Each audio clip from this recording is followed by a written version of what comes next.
नमस्कार मित्रों, how to keep energetic yourself by self motivation channel में आप सबका फिर से एक बार स्वागत है। आशा करती हूँ आप सभी अच्छे होंगे, खुश होंगे।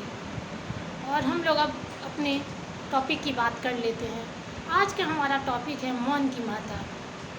मित्रों, हम लोग प्रतिदिन अपने दैनिक कार्यों को करते हैं और उन कार्यों को करने में अनेक प्रकार की भाषाओं का, शब्दों का प्रयोग करते हैं।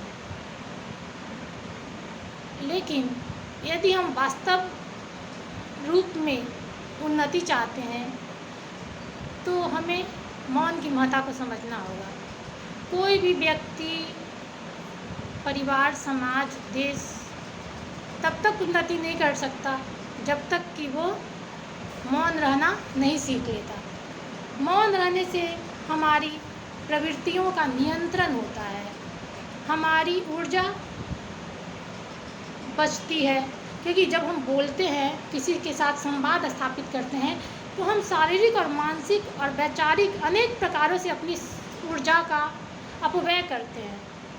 और जब हम शांत हो जाते हैं, मौन हो जाते हैं, मौन होने का मतलब कि अपने आप को अपने में केंद्रित कर लेना।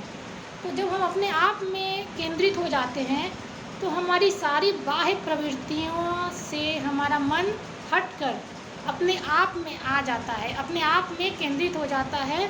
और तब हम अपने आप को समझने लगते हैं।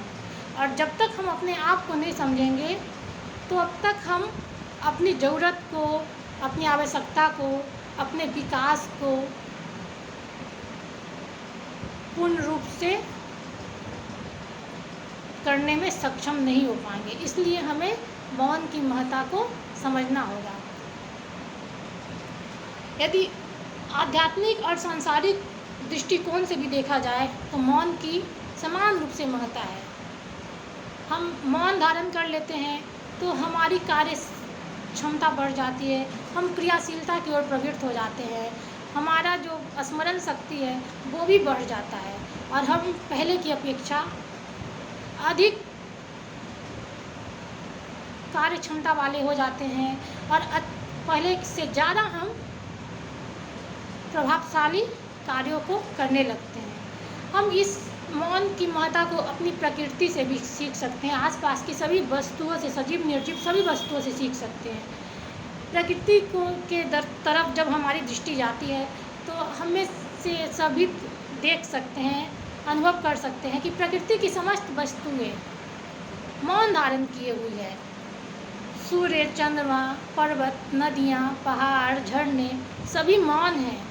लेकिन मौन है तो इसका मतलब ये नहीं कि वो अपने कार्य को संपादित नहीं कर रही है, वो अपने कार्य को नित्य रूप से, सुचारू रूप से संपादित कर रही है।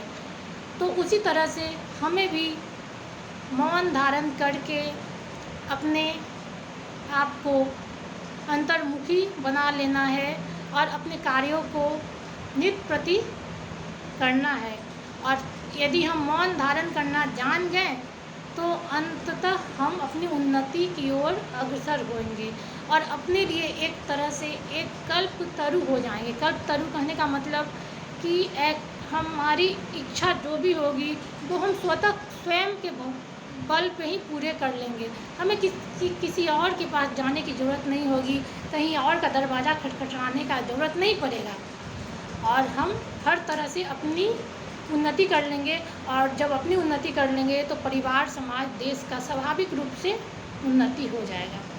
आज इतना ही, मिलते हैं फिर अगले एपिसोड में। तब तक के लिए थैंक यू, धन्यवाद।